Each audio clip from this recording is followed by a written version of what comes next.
लोग उसे बस किसी तरह मारना चाहते थे। ये बदरिया जो कभी किसी का समोसा तो कभी किसी की रोटी चुरा लेती थी, क्योंकि उसके भूखे बच्चे उसका इंतजार करते थे। एक दिन बदरिया किसी के घर से संतरा चुरा लेती है।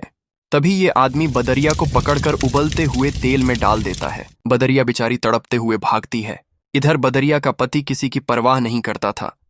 बदरिया जो चुरा कर लाती वो खा लेता और बस दिन भर सिगरेट पीता रहता था। लेकिन आज बदरिया कुछ चुरा नहीं पाई, तो बदरिया का पति उसको बुरी तरह मारता है और फिर खौलता हुआ गर्म पानी डाल देता है।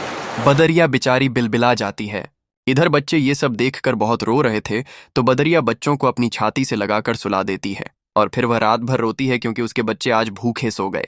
और सुबह होते ही बदरिया फिर खाना लेने जाती है। तभी उसका सिगरेट बाज पति उसके एक बच्चा को बाजार ले जाकर मांस की दुकान पर बेच देता है। इधर जब बदरिया घर आती है तो एक बच्चा कम देखकर घबरा जाती है। बच्चे रोते हुए माँ को सब बता देते हैं। माँ दौड़ते हुए मांस की दुकान पर आती है, लेकिन बच्चा अब नहीं था।